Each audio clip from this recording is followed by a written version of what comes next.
Bismillahirrahmanirrahim. Assalamualaikum dan selamat pagi. Sekali lagi, bagi pihak Museum Diraja, kita alu-alukan pelayar kita di luar sana untuk program kita pada pagi ini, Wacana Museum Diraja, yang bertajuk Pelantikan Yang di-Pertuan Agong dan Raja-Raja di Negeri, Perbezaan Pelantikan Raja atau Ratu di England. Untuk makluman pelayar di luar sana, sebenarnya tajuk ini merupakan kesinambungan dari tajuk yang telah dibincangkan 2 minggu yang lepas, yang mana pada waktu itu kita membincangkan sama ada prerogatif raja di Malaysia, adakah ia cerminan Westminster. Jadi sebenarnya tajuk ini kita kecilkan sikit lagi skop dia, kita terus fokus kepada pelantikan yang di-Pertuan Agong dan raja-raja di negeri. Tujuan tajuk ini dibuat adalah kita merasakan bahawa kita perlu mendapat satu kefahaman ataupun satu perkongsian daripada pakar berhubung dengan prosedur atau tata cara yang kurang diberi perhatian selama ini. Dan juga kita nak tengok juga dalam perbincangan kita pada pagi ini akan kesan-kesan terhadap implikasi kedudukan agama, sistem raja berperlembagaan itu sendiri melalui tajuk yang kita bincangkan pada pagi ini. Jadi sekali lagi, saya mengucapkan selamat datang kepada panel jemputan tetap kita, Prof. Dr. Syamul Hayu Abdul Aziz, penyandang kursi Institusi Raja-Raja Melayu. Terima kasih. Okey, jadi tak membuang masa, kita terus lontarkan soalan kepada Prof untuk Prof menjawab. Jadi Prof, untuk soalan yang pertama lah ya Prof, sebelum kita kupas lebih panjang lagi tentang pelantikan di-Pertuan Agong, Raja-Raja Negeri dan apa perbezaannya dengan Raja dan Ratu di England, mungkin Prof boleh kupas sedikit tentang punca kuasa dari mana sebenarnya untuk pelantikan-pelantikan ini, baik di Malaysia ataupun di England, diambil daripada punca kuasa yang mana? Silakan Prof. Okay, bismillahirrahmanirrahim. Assalamualaikum warahmatullahi wabarakatuh. Terima kasih Puan Niti sekali lagi mengundang saya dalam program Wacana Museum Diraja Kuala Lumpur yang dengan kerjasama Kursi Institusi Raja-Raja Melayu Universiti Teknologi MARA. Saya berbesar hati sekali lagi menerima undangan ini dan saya berasa rendah diri untuk berbincang dengan tajuk yang amat berat ini. Saya fikir berat ni kenapa? Sebelum saya jawab punca kuasa Puan, sebab apa saya fikir kenapa ya? Sebabnya kalau di negara kita mempunyai 13 buah negeri dan kita turunkan sikitlah kepada negeri-negeri Melayu yang mempunyai raja. Kita ada 13 dan kita tolak beberapa negeri itu, kita ada 9 buah negeri yang mempunyai perlembagaannya sendiri. Dan pelantikan itu mempunyai proses dan tata cara yang tersendiri bagi negeri-negeri. Dan pada peringkat persekutuan kita ada perlembagaan persekutuan yang menentukan tentang proses dan tata cara lantikan ke bawah Duli Yang Maha Mulia Sri Paduka Baginda di-Pertuan Agong. Jadi institusi yang di-Pertuan Agong itu di bawah perlembagaan persekutuan.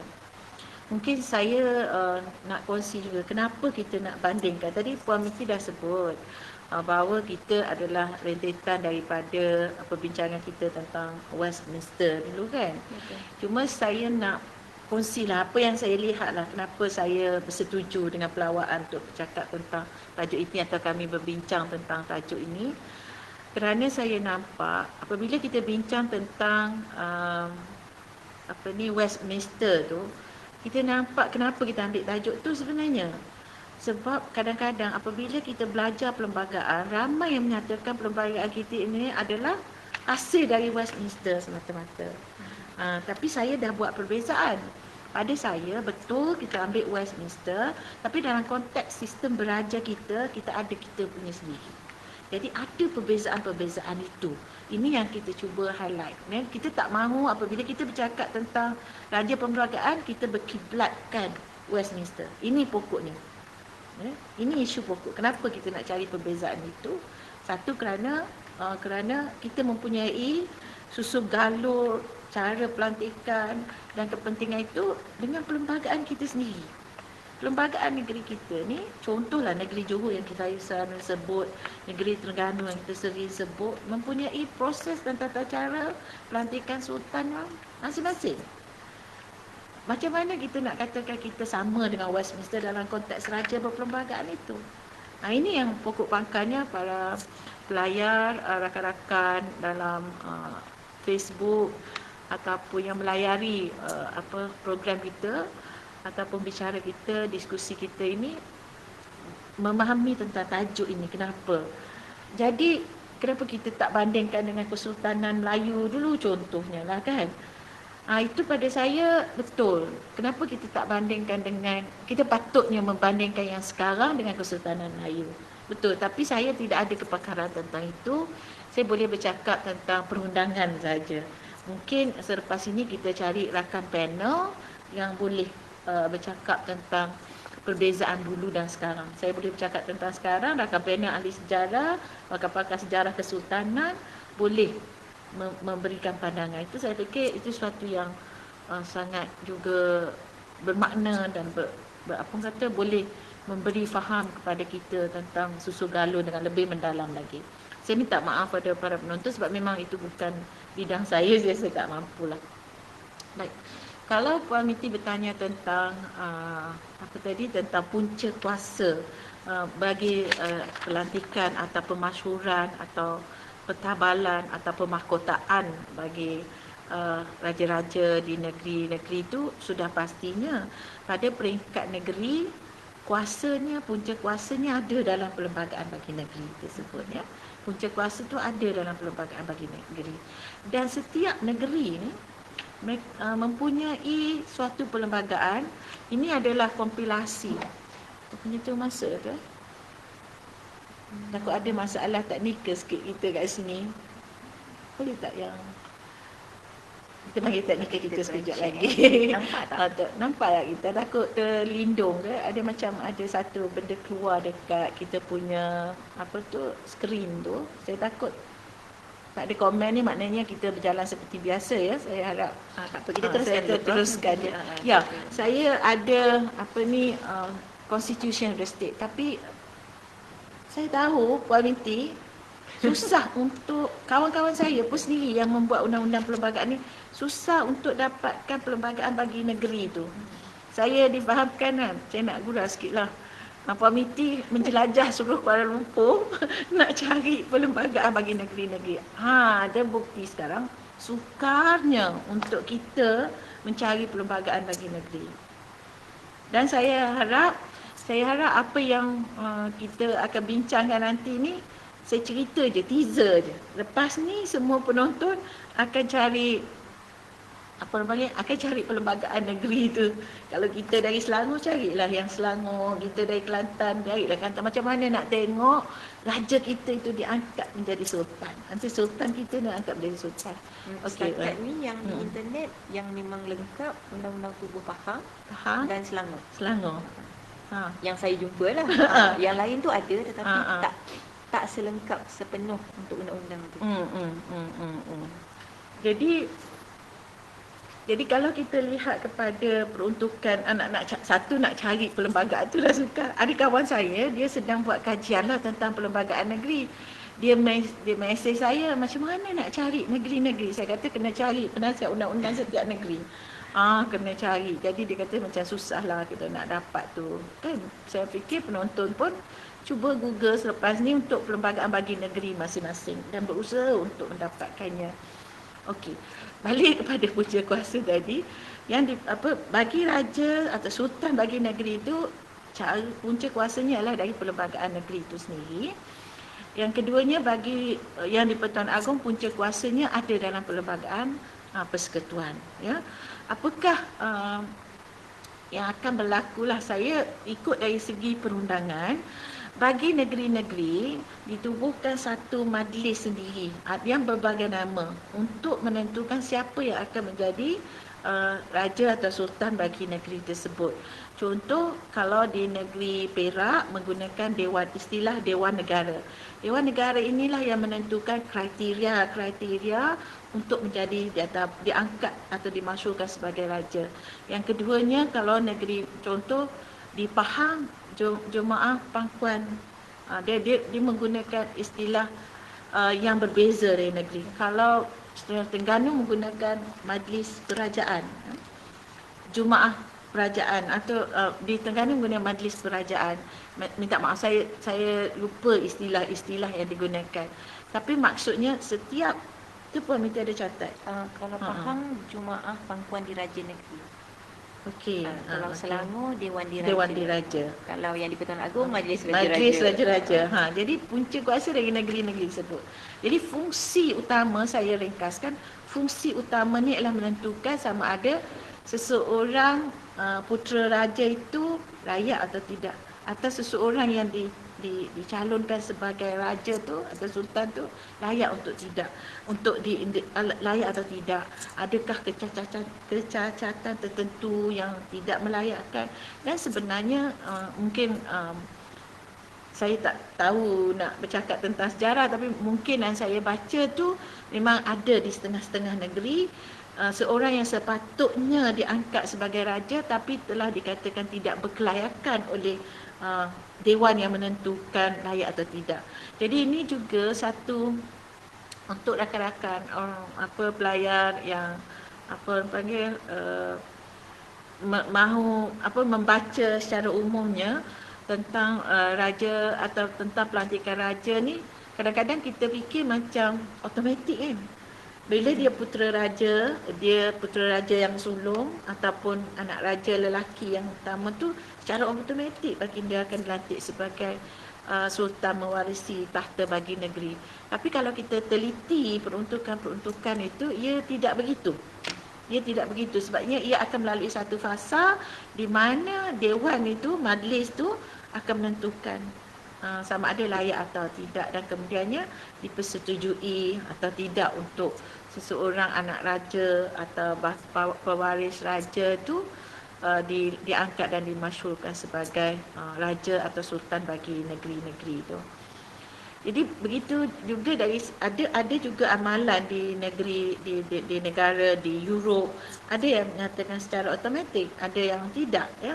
Jadi perkara begini saya fikir nak kata perbezaan tu ya, dia mungkin ada sedikit perbezaan dari segi kriteria tersebut yang ditentukan oleh perlembagaan bagi setiap negeri. Jadi kalau dari segi punca kuasanya itulah dia dari negeri, iaitu perlembagaan bagi negeri, dan bagi persekutuan yang di Pertuan Agong itu adalah punca kuasanya terutamanya perkara 38, perkara 37 dalam perlembagaan persekutuan. Jadi tadi Prof ada maklumkan bahawa untuk badan yang melantik ataupun dewan yang melantik satu-satu batang tubuh untuk menjadi sultan yang memerintah itu, maksudnya dia bukan secara automatik, maksudnya dia melalui proses-proses tertentu. Jadi mungkin Prof boleh terangkan apakah proses-proses yang dilaksanakan dalam melantik seseorang yang di Pertuan Agong, sebab proses pelantikan yang di Pertuan Agong dan raja-raja di negeri sangat berbeza, dan kemudian mungkin kita boleh tengok juga jengah juga di Westminster punya sistem. Bagaimanakah proses-proses pelantikan itu dibuat? Okay. Saya merujuk kepada perundangan sajalah ya. Saya memang confine kepada bidang saya ni saja ya. Dari segi proses tu, kalau kita tahu, kita cerita tadi dalam dalam perlembagaan itu. Baik. Saya terus pergi kepada proses lantikan yang di Pertuan Agong. Saya tak mahu ulas lagi tentang sistem giliran. Saya rasa kita semua dah fasih. Dari segi kekananan, itu semua tu kita dah fasih.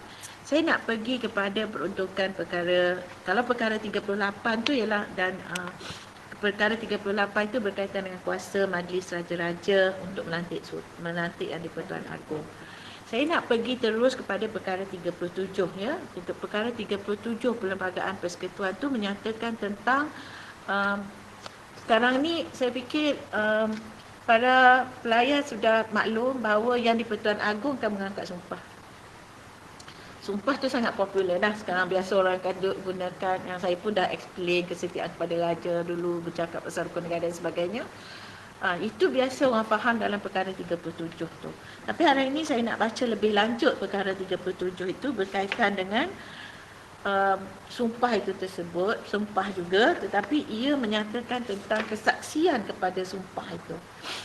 Suka saya menyatakan bahawa dalam konteks bahasa mudah, apabila perlembagaan menggunakan perkataan oath, dia adalah diterjemahkan sebagai sumpah.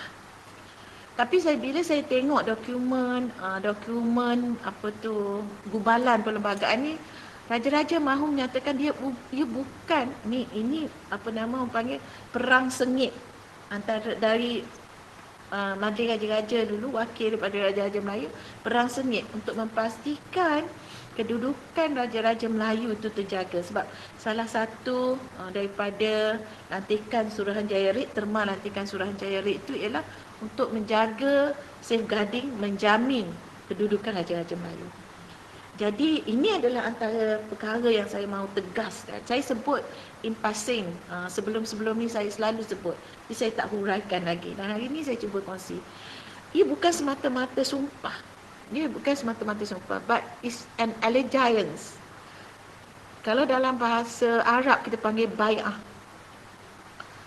Dia ada suatu kesetiaan raja itu sendiri. Maknanya apabila seorang raja diangkat menjadi agung, di peringkat negeri memang benda yang sama, diangkat menjadi sultan bagi negeri, tapi di peringkat yang di-Pertuan Agong pula, apabila baginda dipilih melalui proses undian dalam Conference of Rulers tu, bila diangkat menjadi agung, ia bukan semata-mata sumpah baginda, tapi is allegiance. Maknanya oath of allegiance ni wa'ad lah. Wa'ad ni adalah satu perjanjian kesetiaan. Jadi ini satu makna yang mendalam, bukan semata-mata official oath, bukan. Dia sepatutnya kata menyerap dalam tanggungjawab dan amanah tu dalam setiap, orang kata apa, titisan darah dan nadi dan saraf seseorang mengambil tu. Kalau saya jelas sikit, maksud perjanjian kesetiaan tu, perjanjian kesetiaan kepada raja yang mengangkat sumpah itu ke, ataupun kepada orang yang menyaksikan raja mengangkat sumpah? Raja, batang tubuh raja tu sendiri. Batang tubuh raja tu sendiri satu aspek, satu dimensi. Ini jarang orang tegaskan, ya. Jarang sekali kita tegaskan bahawa contohnya saya mengambil tanggungjawab. Seolah-olah begitu. Kesetiaan baginda kepada negara, kesetiaan baginda kepada rakyat, itu juga ada dalam nilai itu, ya. Jadi oath of allegiance ni bukan semata-mata oath yang kita angkat sumpah biasa-biasa. Sebab orang kata bukan setakat ambil syarat je lah angkat sumpah disebabkan pelantikan tu. Ini kenapa? Itu yang dinyatakan oleh wakil majlis raja-raja semasa baginda semua bersetuju dalam gubalan perlembagaan tu. Jadi ini suatu pengertian yang amat hebat, amat luhur, amat tinggi kesan dia tu. Kesan sumpah yang di-Pertuan Agong tu. Ada rakan saya menggunakan istilah, apabila menggunakan, nanti saya ulas sikit lah, mereka menggunakan istilah wallahi wa billahi wa tallahi ni, dia dipanggil sumpah Rabbani. Maknanya perjanjian dengan Tuhan. Sebab saya akan jadi agung, kalau tuanku cakap, tuanku Tita akan menjadi seorang agung dengan menggunakan lafaz ini. Sumpah Rabbani ni, sebab dia guna lafaz Rabbani tu. Rabbani ni ketuhanan, kerohanian. Sebab tu kita tengok juga dalam majlis pertabalan tu adanya Al-Quran, kan? Dan setiap apa tu regalia tu ada mushaf Al-Quran tu semua tu kan. Jadi ini yang menunjukkan kekuatan tu. Jadi allegiance, kesetiaan tu dia datang bukan hanya kerana baginda menjadi ketua utama negara. It's more than that. Datang dengan tanggungjawab, syarat dengan semua. Saya pernah imperfection tu semua akan dan ini akan menjadikan suatu yang menunjukkan suatu yang sangat penting. Saya tak boleh nak uraikan dengan perkataan penting tu, rasa macam it's more than that, lebih daripada itu. Jadi apabila baginda mengangkat sumpah itu yang diistilahkan sebagai sumpah tu, sumpah kesetiaan, sumpah jawatan tu macam orang lain pun guna sumpah jawatan juga. Kalau hakim pun sumpah jawatan, Perdana Menteri pun sumpah jawatan, ahli Dewan Rakyat, ya, sumpah jawatan je. Tapi agung ni dia ada satu yang lebih tinggi daripada itu, the allegiance, oath of allegiance. Kalau dalam konteks Islam ni, kita panggil allegiance ni bai'ah lah kan yang saya sebut tadi. Bai'ah tu ada beberapa prinsip yang kena diikuti, ditaati, dan konteksnya ialah rakyat yang membai'ahkan. Dan di allegiance tu konsep ta'ah lah, dia akan datang konsep ta'ah. Kalau dalam konteks politik dia guna wala macam tu lah. Tapi kata konteks ta'ah, konsep ketaatan dan kesetiaan. Jadi dia ada, macam kita bercakap minggu lepas tentang kesetiaan, ya. Dia ada emotional engagement. Jadi okey. Jadi di sini apa yang dicapai itu ialah satu sumpah ataupun satu sumpah kesetiaan, allegiance tu, kerana ia menyatakan sesuatu yang sangat-sangat penting untuk digalas jadi amanah kepada Yang di-Pertuan Agong. Baik. Bilakah baginda mengangkat sumpah tu? Kita baru saja 2 tahun lepas dengan kita dapat tahun lepas awal 2019 kan, ke bawah pemasyhuran ke bawah Duli Yang Maha Malaysia Paduka Baginda Yang di-Pertuan Agong ke-16. Kita lihat, nanti boleh buka video tu, ada je dekat YouTube tu kan, bagaimana ia berlangsung. Itu baginda akan mengambil menandatangani sumpah jawatan, mengangkat dan menandatangani sumpah jawatan yang dinyatakan dalam bahagian 1 jadual ke-4 di hadapan Majlis Raja-Raja. Di hadapan Majlis Raja-Raja dengan kehadiran Ketua Hakim Negara. Ketua Hakim Negara Mahkamah Persekutuan. Dan sumpah itu hendaklah diaku saksikan oleh 2 orang yang dilantik dari Majlis Raja-Raja. Maknanya sekarang apabila baginda mengangkat sumpah, akan dilakukan di hadapan Majlis Raja-Raja. Kenapa? Adakah kita sekarang faham kenapa di hadapan Majlis Raja-Raja? Kenapa diaku saksi oleh 2 orang wakil daripada Majlis Raja-Raja? Aku saksi ya, dalam konteks Islami, dalam konteks prinsip Islam, sekurang-kurangnya 2 saksi. Pada saya itu ada prinsip Islam. Kenapa Majlis Raja-Raja? Whereas kalau di England sana, Ratu mengangkat sumpah di hadapan para legislatures. Ya. Kalau dalam konteks kita ada seorang je wakil daripada demokrasi, iaitu Yang Amat Berhormat Perdana Menteri. Yang Amat Berhormat Perdana Menteri yang kita tengok kalau konteks pelantikan pemilihan yang dibuat oleh Majlis Raja-Raja, Yang Amat Berhormat Perdana Menteri pergi lapor kepada Parlimen, bagi tahu pada ahli-ahli Parlimen ada sultannya, ada agungnya, Majlis Raja-Raja dah pilih. Tuan-tuan dan puan-puan penonton sekalian, ya, pada awal draft Reid Commission tu, Reid Commission semasa dia buat draft awal untuk perlembagaan, kita tahu kan Reid Commission ni mengubah draft awal pada perlembagaan. Dinyatakan hanya mengangkat sumpah di hadapan Ketua Hakim saja, tak ada peranan Majlis Raja-Raja. Dahlah kuasa raja tu dikurangkan dari 1948 tu, lagi banyak kuasa High Commissioner tu. Bila 1957 raja-raja nak kuasa High Commissioner tu dikembalikan kepada raja, Reid Commission tak mau pula. Sebab tu yang membuatkan raja-raja tidak berpuas hati tentang terma lantikan untuk menjamin kedudukan raja tu. Maka ditubuhkan jawatan kuasa tu kan, jawatan kuasa mengkaji kan, meneliti balik, jawatan kuasa kerja meneliti balik proposal cadangan yang dibuat oleh Suruhanjaya Reid. Dekat situ raja-raja kata tak cukup. Jadi di sini ini saya nak pergi kepada perbezaan antara raja berperlembagaan di England dan raja berperlembagaan negara kita atas dasar angkat sumpah tu je. Sebab tadi raja di England tu angkat sumpahnya memang dilakukan oleh Archbishop of Canterbury. Memang ada wakil agama juga, mereka menggunakan Bible. Tapi saya tak nak hurai panjang lah, yang tu saya pun bukan pandai sangat pun dalam konteks sejarah tu. Tapi saya baca yang Coronation Act semua tu lah, nanti saya cerita juga sikit. Ada yang persamaan tentang agama tu. Tapi mereka agama Kristian, kita agama Islam gitu. Dia Protestant Church, ya, Protestant. Jadi kita agama Islam. Jadi di sini apabila baginda mengangkat sumpah, apabila yang Raja-Raja Melayu menyatakan tak cukup jaminan yang diberikan oleh Suruhanjaya Reid dalam laporannya tentang kedudukan institusi raja tu, Bila saya baca dokumen tu, saya tertanya-tanya sebenarnya dari awal. Saya tertanya-tanya, dah 3 tahun saya membaca benda ni. Saya rasa macam kenapa raja-raja nak sangat dia berlakukan di hadapan majlis raja-raja.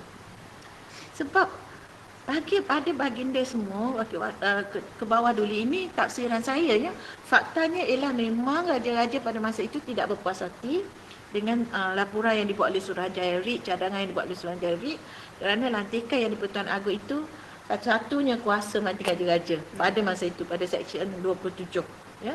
Satu-satunya kuasa. Satu, raja-raja tak puas hati. Keduanya, nak lantik raja tu pun baginda semua tak puas hati. Kenapa? Sebab disaksikan hanya oleh Ketua Hakim Syaitan, Chief Justice. Baginda memang tu yang saya guna istilah tadi, perang sengit ya, supaya mahu dimasukkan kuasa majlis raja-raja tu. Kenapa perlu disaksikan oleh majlis raja-raja? Ini yang saya tertanya-tanya. Kenapa perlu disaksikan oleh majlis raja-raja dan aku saksikan oleh 2 orang wakil raja-raja? Kerana, ini tafsiran saya ya, kerana baginda tidak mahu demokrasi itu mencampuri urusan institusi beraja. Biar kami yang menentukan. Ini pada pandangan saya lah. Raja-raja menyatakan bahawa biarlah ke bawah duli yang Maha Mulia yang menentukan siapa di antara baginda semua menjadi yang di-Pertuan Agong pada peringkat persekutuan. Supaya dua sistem tu tak bercampur. Tidak bercampur. Kita nampak memang benar bahawa kita memang sistem raja berperlembagaan dan demokrasi berparlimen. Dekat situ tak campur dari segi pelantikan raja. Bahkan di negeri, kita cakap tadi Dewan Negara ke, Dewan Diraja ke, kan majlis perajaan lah. Saya guna majlis yang menentukan siapa yang menjadi raja bagi negeri itu. Tidak ada campur tangan. Bahkan bahagian perlembagaan dalam perlembagaan negeri dia ada 2 bahagian atau 3 bahagian. Setengah negeri ada 3, Johor contoh ada 3 bahagian. Bahagian menentukan tentang pewarisan raja tu tidak perlu masuk Dewan Undangan Negeri untuk dipindah. Hanya Dewan Perajaan tu, majlis perajaan tu, jemaah pangkuan tu yang boleh menentukan nak pindah bukan mana, bila nak pindah dalam proses. Dia tak payah bawa pada Dewan Undangan Negeri. Ini menunjukkan pengasingan antara ketentuan tahta raja. Saya dulu pernah buat kenyataan bahawa biarlah keluarga diraja. Contoh bila berlaku krisis orang kata krisis lah di Kelantan contohnya. Saya kata biarlah institusi beraja itu yang menentukan siapa yang patut jadi raja atau jadi sultan bagi negara itu. Jadi di sini menunjukkan pengasingan tu jelas dalam perkara 37 Perlembagaan Persekutuan itu. Dan ia ada sejarahnya tersendiri. Itu saya suka kongsi dengan tuan-tuan bahawa ini kenapa kalau kita letakkan hanya saya fikir kenapa saya cari dokumen tu masih lagi melakukan kajian ni dia tak habis. Baca minit mesyuarat satu-satu tu kan jadi seronok baca tu. Jadi kita macam rasa macam nak tahu lagi kenapa peruntukan perlembagaan ni jadi macam ni. Kenapa dia jadi macam ni? Jadi kenapa diakusasi 2 orang wakil daripada majlis raja-raja itu sendiri? Mungkin ada elemen keislaman. Kenapa tak ke semua 9 orang tu? Patutnya lebih kukuh. Sebab lebih kukuh kan. Tapi saksi. itu dah minimum saksi yang diberi. Itu bacaan saya, tafsiran saya. Saya mungkin benar, saya mungkin salah. Cuma tafsiran. Tapi faktanya memang 2 orang diakusasi. Pada asalnya Rik Commission tak mau letak majlis raja-raja itu sendiri. Tapi it was kata perang saya guna perjuangan lah katakan, perjuangan raja-raja untuk memastikan institusi beraja itu kekal dengan institusi beraja. Walaupun dia pertama kali dibuat pada peringkat persekutuan kan. Betul. Yang di Pertuan Agong tu pertama kali dibuat. Jadi walaupun ia pertama kali raja-raja dah fosi dah, terlihat dah.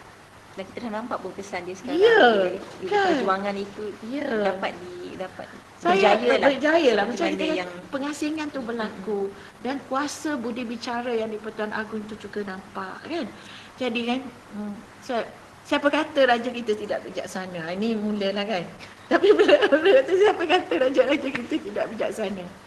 Ya, kadang-kadang kita bincang tahun 2020. Sebenarnya sebab macam ni lah. Isu-isu ni dah bincang Lama dulu. Sejak dah tahun diangkat dah, daripada tahun 1917 oleh Almarhum Sultan Idris betul, contohnya. Maksudnya betul. dah diangkat lebih awal Lebih lagi kan. awal. Jadi 1934 dalam Majlis Durba.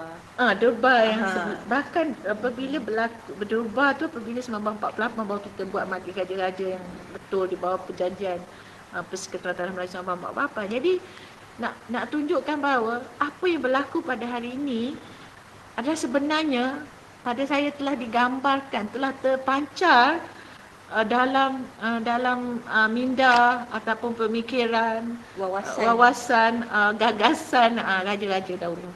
Ya, tetapi kita tahulah, ni kita bincang juga nanti perubahan-perubahan itu telah berlaku. Perubahan-perubahan telah berlaku pada Perlembagaan Persekutuan, tapi tak kacau lagi perkara 37. Perkara 37 tu kan. Dan negeri pun masih belum terganggu untuk pembinaan yang demikian. Maksudnya masih intact lah. Ya, sebabnya memang perlembagaan tak bagi, memang hasrat raja-raja tu dulu memang tak bagi dia dicampuri urusan tu oleh, saya percaya demokrasi. Saya percaya orang demokrasi pun tak mau campur.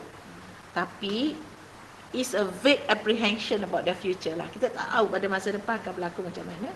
Tapi itulah gambaran menunjukkan kebijaksanaan ke bawah duli, ayanda, baginda semua, menentukan apakah peruntukan perlembagaan yang boleh menjamin masa depan bagi institusi beraja di negara kita ini, supaya baginda sentiasa menjadi pancuran kepada keadilan keseluruhan rakyat, keseluruhan warga yang tinggal dalam negara persekutuan kita ini. Jadi kalau kita lihat kepada berbalik kepada proses macam mana nak dilakukan itu, saya fikir hal berkaitan dengan sumpah yang di Pertuan Agong itu kita kena tambah baik lagi penilaian kita. Satu. Yang keduanya, hal berkaitan dengan kesaksian dibuat oleh Majlis Raja-Raja itu, kita kena letakkan sesuatu yang sangat penting dan berwibawa bagi menjauhkan kita daripada Westminster yang menjauhkan orang yang berkiblatkan kepada Westminster. Fahamilah intipati perlembagaan itu, baca kita dengan mata hati, jiwa dan roh kita kepada perlembagaan yang kita ada ini berdasarkan sejarah dan juga dokumen-dokumen berkaitan semasa kita bubarkan perlembagaan.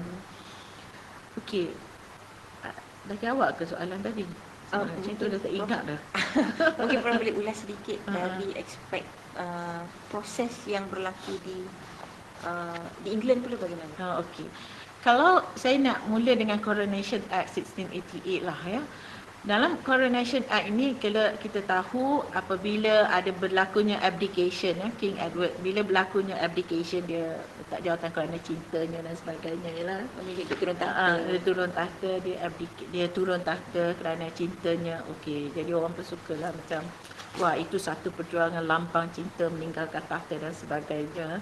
Itu satu perkara yang dekat Malaysia pernah berlaku sebenarnya di negeri juga ya.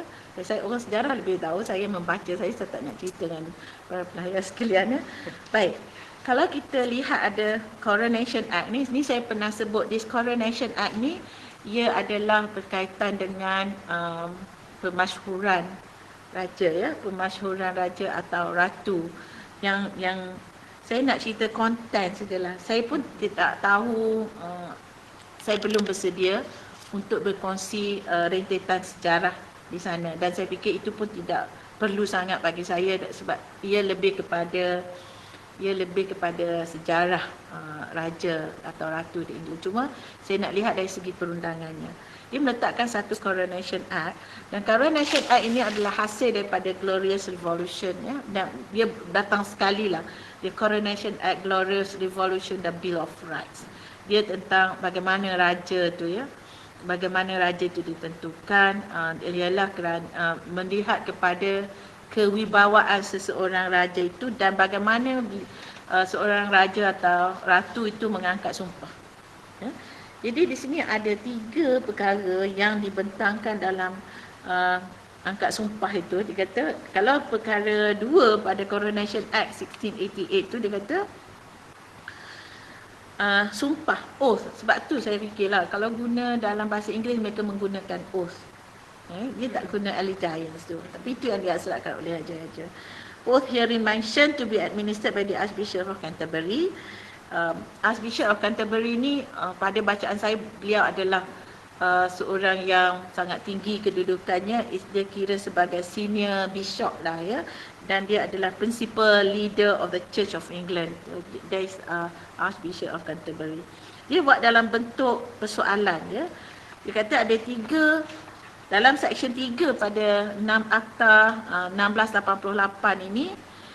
Dia ada 3 persoalan. Will you solemnly promise and swear to govern the people of this kingdom of England and the dominions thereto belonging according to the statutes in Parliament agreed on the law and customs of the same? 3 persoalan yang ditanya kepada Queen tu atau ditanya kepada King tu. Kita dalam bentuk terus mengangkat sumpah. Dia. Dan soalan kedua, pertama tadi, adakah Ratu tu bersedia untuk berjanji dan bersumpah untuk mentadbir rakyat di semua people di Kingdom of England ni berdasarkan kepada Akta Parlimen, sebab mereka mengamalkan Statute of Parliament tu sebagai undang-undang tertinggi. Macam kita yang di Pertuan Agong akan kata berdasarkan kepada undang-undang dan perlembagaan ini. Will you to your power cause law and justice in mercy to be executed in your judgment? Dia tanya pada Queen tu, adakah kamu Tuanku apa tuanku? Maaf, sorry, tak ampun, silap, sorry, maaf. Adakah tuanku Her Majesty power to cause law and justice akan bersedia untuk, ada 3 benda sini, law, justice and mercy. Mercy ni saya selalu ungkap pada pelajar saya ialah when justice comes to an end, mercy comes to play. Bila kita pergi ke mahkamah yang paling tinggi, dah tak ada dah lain kan, then justice, then mercy comes to play. Itulah ada keampunan dan sebagainya, pengampunan. Itu isu lain pula ya. Dan ia datang daripada sifat budi bicara, prerogatif. Ya betul, prerogatif. Itu yang konsep, itu prerogatif mercy. Berhubung kailah semua tu. Okay. To be executed in all your judgments. Kita nak nilai kebijaksanaan tu. Jadi 3 benda yang ada macam dalam negara kita ni berdasarkan keadilan, kita guna istilah itu. Dan ketiganya soalan, will you to the utmost of your power maintain the laws of God, the true profession of the gospel and the Protestant reformed religion established by law, and will you preserve unto the bishops and clergy of this realm, to the churches committed to their charge, all such rights and privileges as by law do or shall appertain unto them or any of them. Ini konsep agama. Kan yang kita sebut juga dari awal tadi, konsep agama itu ialah apa panggil penting dalam institusi beraja. Bahkan mana-mana institusi beraja di dunia pun, contoh di Jepun kan, dia kata Jepun ni maharaja itu di separuh Raja Matahari ya, Dewa Matahari ke. Macam itulah ya. Lebih kurang macam itulah. Sama juga di Thailand, yang Bumipol yang dikaitkan dengan konsep ketuhanan dan divine itu. Tidak boleh tidak institusi beraja itu ada berkaitan dengan agama. Institusi beraja tu biasanya walau agama apa sekalipun, kalau di Thailand Buddha ya, kalau di negara kita Islam, kalau di England tu Christianity. Jadi memang dikaitkan dengan agama. Dan masa kita bubar tu pun macam ada juga not less than 15 countries in the world that has associated the religion dengan perlembagaan tu. Jadi cuma Prof, maksudnya tapi yang ini dah jadi tajuk lain lah kan. Okay. Maksudnya kita nak kata sebenarnya bila kita tengok balik kepada pelantikan dan apakah lafaz sumpahnya kan, macam di Westminster dia menjawab soalan-soalan, maksudnya dia melafaz sumpah. Betul. Maksudnya dia bersetuju bahawa dia akan menggalas amanah tanggungjawab. Allegiance tu, oath of allegiance tu sendiri sama juga dengan kita di Malaysia. Sebenarnya tidak ada negara yang sekular sebenarnya untuk institusi beraja. Betul. Saya setuju. Maksudnya Malaysia itu juga bukanlah satu negara yang sekular, walaupun kita tidak meletakkan ialah sekularisme dan sekular sebagai jelas dalam perlembagaan. Saya setuju. Lebih kepada the divine, apa tu, ketuhanan. Dia kata macam ada orang kata wakil Tuhan lah, bayangan Tuhan lah, macam-macam. Itu konsep dia lah. Tapi yalah, agama tu saya fikir itu adalah isu penting juga dalam proses pemasyhuran. Kalau kita memang jelaslah agama, ya, tanpa meminggirkan agama-agama lain. Janganlah silap faham pula bila kita kata Islam dalam proses pelaksanaan pemasyhuran tu kan. Maksudnya kita cuma nak tegaskan bahawa sebenarnya tidak terpisah antara agama itu dan dengan juga negara. Itu sebenarnya yang perlu ditegaskan, sebab kita terima banyak sangat kalau kita baca di luar sana kan, berkaitan bahawa apabila isu yang melibatkan hanya agama tertentu sahaja di Malaysia, yang mengatakan bahawa sebenarnya tidak boleh dibaca sebegitu rupa. Tapi itu tajuk lain lah. Okey, debat lain kali lah. Jadi Prof tadi ada nyatakan bahawa badan-badan atau dewan perajaan, kita guna satu istilah lah, dewan perajaan untuk semua kan, dewan diraja, Jumaah Pemangkuan Pemangkuan Negeri Diraja, yang akan kira bertanggungjawab dalam menentukan pelantikan ataupun dalam melantik seseorang, satu batang tubuh raja untuk menjadi pemerintah. Jadi kalau kita tengok dekat situ, tadi Prof dah mengupas tentang sama ada pelantikan itu automatik ataupun tidak. Maksudnya di sini pelantikan itu tidak automatik. Maksudnya ia melalui proses tertentu. Tetapi kita juga difahamkan kefahaman ramai bahawa untuk raja-raja di negeri yang di Pertuan Agong tidak ada isu kerana ia secara terpilih. Tetapi di negeri ia berdasarkan sistem monarki. Maksudnya pewarisan dari jurai-jurai keturunan, dari ayah ke anak dan seterusnya. Tapi bila wujudnya Dewan Perajaan sebegini, sebenarnya apa fungsi Dewan Perajaan ini sebenarnya dalam menjamin institusi beraja itu tetap kukuh dan juga pelantikan itu dibuat memang berpandu kepada punca kuasa yang telah kita bincangkan awal. Betul. Okey, dia konsepnya yang saya perhatilah, konsep dia sama je dengan Conference of Rulers tu. Konsepnya ialah memastikan batang tubuh itu layak selayak-layaknya. Tidak ada kecacatan dari segi fizikal, dari segi mental dan sebagainya.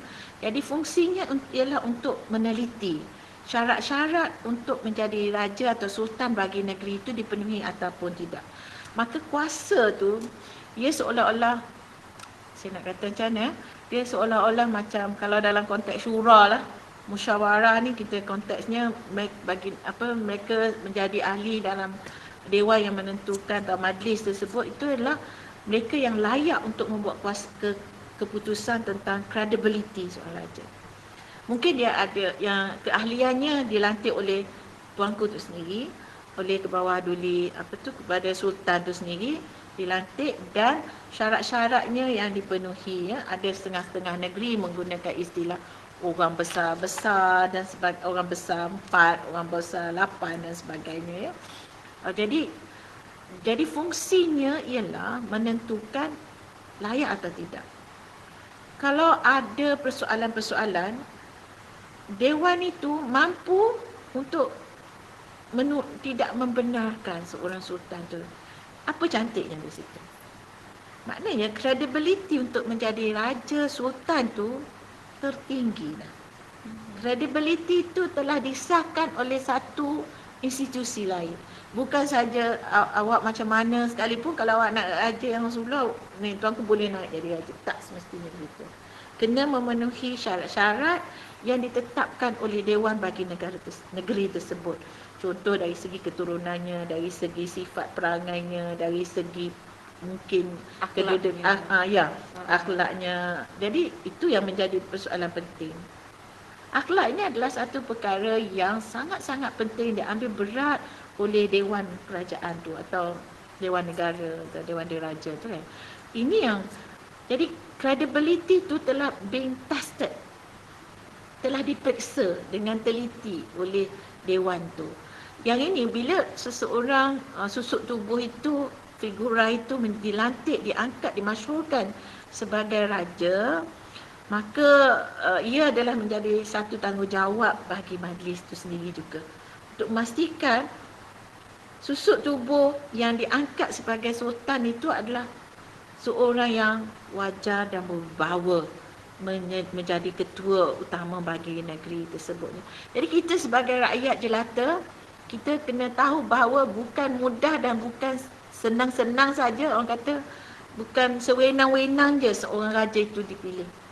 Sebab tanggungjawabnya adalah kepada dewan itu juga. Sebab ia juga, kita kena tahu juga seorang raja boleh diturunkan tahta dari segi perundangannya melalui kuasa yang ada kepada dewan tersebut, dewan kerajaan dan sebagainya. Sama juga di peringkat persekutuan, Conference of Rulers, Majlis Raja-Raja juga boleh menurunkan seorang agung itu daripada tahtanya. Ialah berdasarkan kepada keputusan yang dibuat oleh dewan tu. Jadi ditentukan naik tahta, dan kita tahu bahawa bila seseorang itu, susuk tubuh itu diangkat menjadi sultan, baginda adalah orang yang layak mengikut pandangan dewan kerajaan itu atau majlis yang menentukan itu. Jadi di sini kita tidak boleh mengenepikan atau kita tidak boleh mengabaikan tentang kelayakan itu. Ya, bukan automatik dari segi kelayakan baginda untuk diangkat sebagai sultan, tapi dari segi kewibawaan itu hendaklah sentiasa dijaga, kerana ini juga maruah pada dewan tersebut. Sebab itu dewan itu juga akan menjaga, melihat tata susila raja dan sebagainya. Dan kita sebagai warga negara, sebagai rakyat baginda semua, kita mengharapkan seorang raja yang begitulah. Maknanya tidak diragui tentang credibility dan kewibawaan, integriti baginda. Ya. Ini yang kadang-kadang saya bercakap secara terus terang lah ya. Ini kadang-kadang apabila rakyat mempersoalkan tentang credibility seorang raja atau sultan bagi negeri itu, saya fikir itu adalah suatu tindakan yang tidak seharusnya berlaku. Dan dewan kerajaan atau dewan bagi negeri tersebut, majlis itu juga mengambil perhatian tentang itu dan melaksanakan tanggungjawab yang sebagainya untuk memastikan bahawa kewibawaan institusi beraja itu tidak dipersoalkan.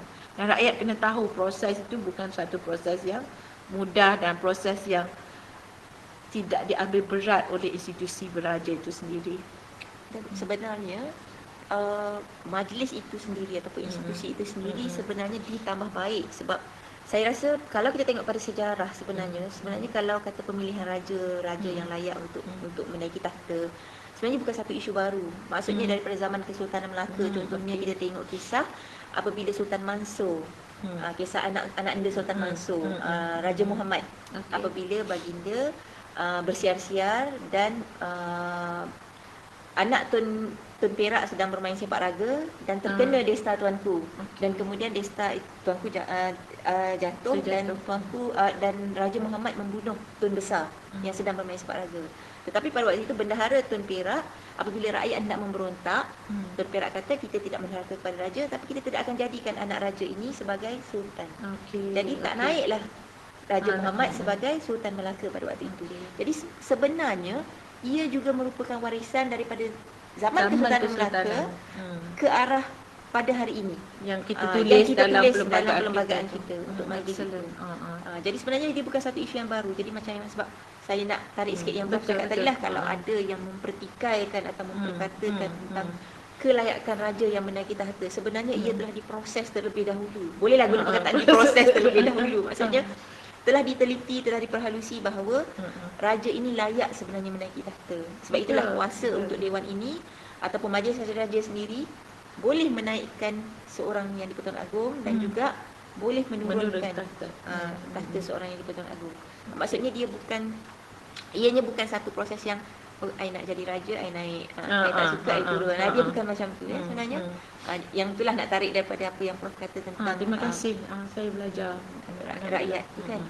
Okey, kalau macam tu, cuma kita ada sedikit, sebenarnya dia bukannya satu isu yang, tapi saya minta maaf banyak-banyak kepada para rakyat luar sana.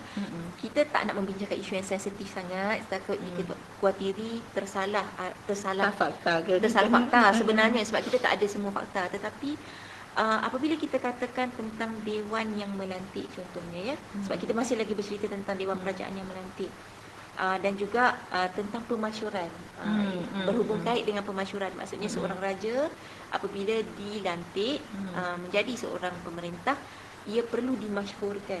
Maknanya ada Okey, oath of allegiance. Tetapi kita nampak ada negeri-negeri tidak berlaku sedemikian rupa tu.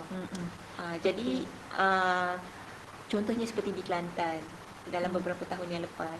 Tetapi yang ini kita berkongsi untuk mendapatkan gambaran sebenarnya walaupun tanpa pemasyhuran, ada kes-kes tertentu tanpa pemasyhuran, tetapi sebenarnya masih sahih, masih absah kedudukan baginda sebagai Sultan negeri berkenaan. Mungkin boleh. Sekarang ni kita ada dua benda kan, pemasyhuran dengan pertabalan.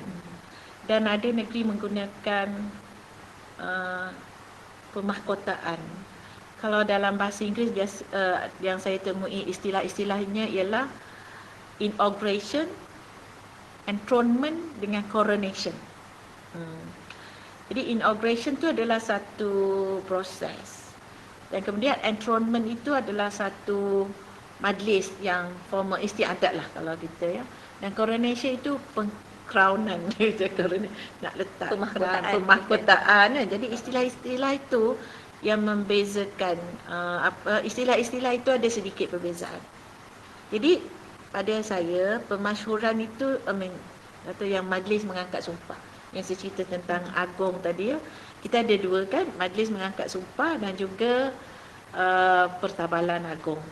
Di negeri pun juga begitu. Tapi kalaulah tidak pemasyhuran itu tak ada, Dewan Perajaan ke bagi negeri itu tidak buat pengumuman dan tidak melantik aja, tak boleh lah. Tapi Dewan tu kalau dah lantik aja, baginda angkat sumpah sebagai raja. Tapi pertabalan tu mungkin tidak berlaku. Pertabalan itu satu formaliti yang kita kata meletakkan mahkota, macam kalau dalam proses di peringkat persekutuan ni, kita ada Al-Quranul Karim, Mushaf Al-Quran, baginda ambil Al-Quran, kemudian ada kerisnya, kemudian ada titahnya, ada ucapan dari Perdana Menteri dan sebagainya kan. Proses itu adalah proses formality yang kalau tak buat pun dari segi umumnya baginda dah boleh melaksanakan kuasa itu sebagai yang di-Persatuan Agong sebab dah angkat sumpah. Tapi kalau tidak ada pertabalan itu, dia kuranglah adat istiadat itu ya. Tapi ia tidak menyatakan bahawa pelantikan itu tak sah atau pemasyhuran itu tak sah. Yang berlaku di Kelantan mungkin pertabalan itu tak ada. Tapi pelantikan itu adalah sah. Dan dia ada keputusan mahkamah ya. Saya ingat ada satu kes mahkamah yang dilaporkan tentang di Kelantan tersebut. Jadi di sini pertabalan itu adalah proses formality. Proses formality yang setengah negeri mungkin buat, setengah negeri mungkin tak buat, setengah raja buat, setengah sultan buat, setengah sultan tak buat. Tapi dari segi perundangan, pada saya ia adalah sah, cuma istiadat itu tidak lengkap. Sebab kalau kita nampaklah istiadat pertabalan itu akan menunjukkan kepada kita bahawa inilah kekayaan. Dan dia kekayaan istiadat kita satu. Dan duanya akan memahamkan kepada kita tentang nak kata the spiritual, benda dalaman tu yang apa orang kata yang tidak boleh dirungkaikan dengan perkataan tu. Nak katanya beginilah kita tengok macam nobat ke nafiri ke apa maksud dia dan sebagainya ya. Ini benda-benda yang istiadat itu yang tidak lengkap. Jadi kalau kita lihat pada perundangan cukup sekadar pemasyhuran dan angkat sumpah, dan pertabalan itu adalah suatu syarat untuk setengah-setengah sultan. Dan itu dengan keputusan kes dari negeri Kelantan itu tidak memaksa institusi itu membuat pertabalan.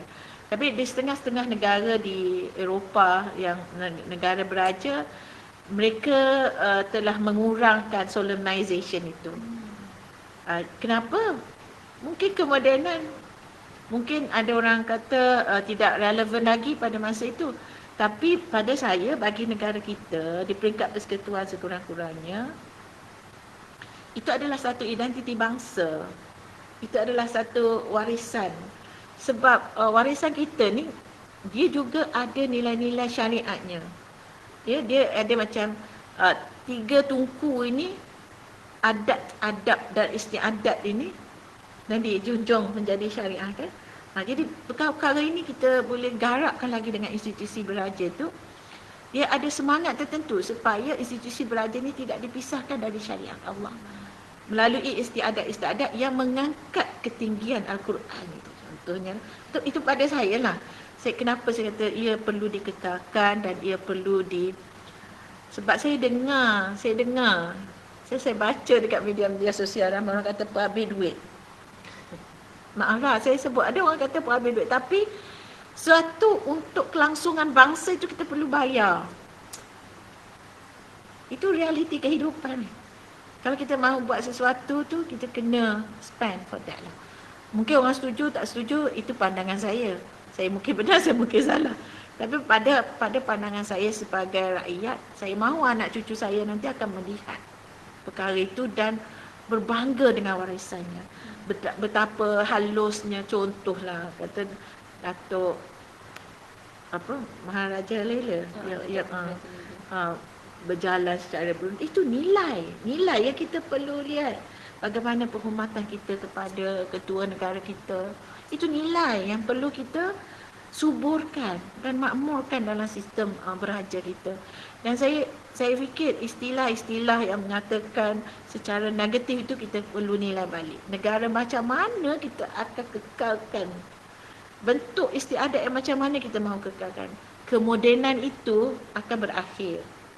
Tak ada sesuatu yang akan kekal. Kalau kita kata ini moden pada hari ini, tidak perlu petabalan lagi, ia akan berakhir juga.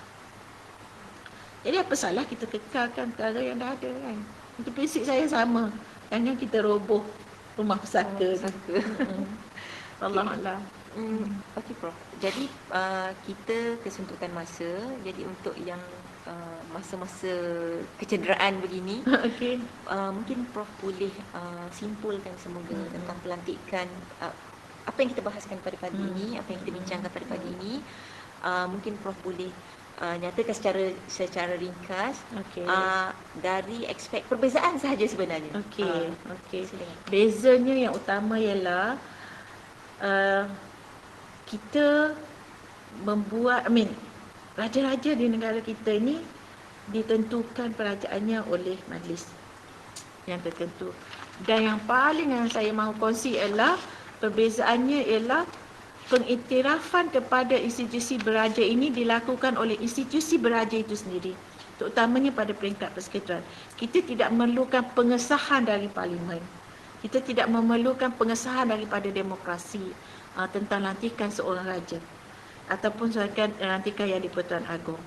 Pengajarannya ialah kita dapat bagaimana raja-raja dahulu mahu memastikan jaminan terhadap kedudukan institusi beraja ini secara berasingan dengan institusi demokrasi.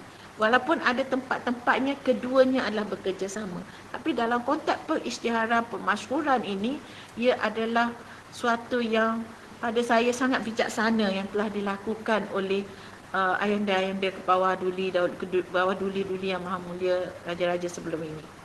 Ini menunjukkan betapa betapa memandang ke hadapan lah, betapa baginda semua memandang ke hadapan tentang masa depan institusi beraja. Jadi secara keseluruhannya perbezaan yang berlaku itu menyebabkan kita tidak semestinya tertakluk kepada pokok pangkalnya. Kita tidak mahu institusi beraja kita ini diikat dengan Westminster. Itu pokok pangkalnya. Kerana kita mempunyai perbezaan-perbezaan tertentu. Saya fikir itu sahaja Pak Miti, dan saya ucapkan terima kasih sekali lagi kepada Museum Diraja Kuala Lumpur memberi peluang untuk saya berkongsi pandangan dengan para hadirin di Maya, dan saya mengucapkan terima kasih kepada mereka yang beri komen dan sebagainya. Saya minta maaf atas sekiranya ada kesilapan pada pihak saya. Mohon tunjuk ajar juga daripada kalian sebagai mungkin ada antara kalian yang lebih arif daripada saya tentang isu-isu yang kita bincangkan. Jadikan wacana ini pada saya tempat untuk saya belajar bersama para pelayar sekalian. Terima kasih. Assalamualaikum warahmatullahi wabarakatuh. Terima kasih Prof. Jadi sepanjang lebih kurang sejam kita punya perbincangan pada pagi ini, 3 poin utama yang Prof gariskan tentang perbezaan pelantikan itu adalah: satu, kehadiran majlis kerajaan itu sendiri untuk di setiap negeri, dan juga untuk di peringkat persekutuan itu adalah majlis raja-raja, dan kemudian pengesahan itu datangnya juga dari wakil institusi itu sendiri, dan yang ketiga adalah perjuangan raja-raja itu sendiri dalam menentukan hala tuju ataupun Masa depan. Apa kita kata bagaimana institusi beraja itu akan tetap kekal relevan di masa akan datang. Jadi kalau kita lihat di sini, apabila kita bandingkan dengan Westminster, tiga-tiga proses ini sebenarnya tidak setepat seperti yang sedang berlangsung di dalam negara kita inilah, terutama sekali dari segi pengabsahan. Yang kita nampak sangat adalah dari segi pengesahan kepada pemerintah. Maksudnya perlunya ada kehadiran, macam di Malaysia perlu ada kehadiran, kalau yang di Pertuan Agong perlu ada wakil, 2 wakil daripada Majlis Raja-Raja. Tetapi apabila di Westminster, Her Majesty mengangkat sumpah di depan legislature. Jadi itu satu perbezaan yang sangat besar, ya Prof. Jadi untuk perbincangan pada minggu ini berakhir di sini. InsyaAllah dipanjangkan umur, dimurahkan rezeki. Kita akan bertemu lagi pada minggu hadapan dan kita akan bincangkan satu tajuk berkaitan zahirnya tahta yang di Pertuan Agong, asbab wujudnya institusi yang di Pertuan Agong. Sehingga kita bertemu lagi, minta maaf banyak-banyak kekhilafan dari diri saya dan pihak kami di Museum Diraja. Teruskan memberi sokongan anda, teruskan memberikan cadangan, teruskan bersama kami dalam program Wacana Diraja. InsyaAllah kita jumpa lagi minggu depan pada masa yang sama, pada hari yang sama. InsyaAllah. Sehingga itu, wabillahi taufiq wal hidayah. Wassalamualaikum warahmatullahi taala wabarakatuh dan terima kasih sekali lagi. Waalaikumsalam warahmatullahi wabarakatuh.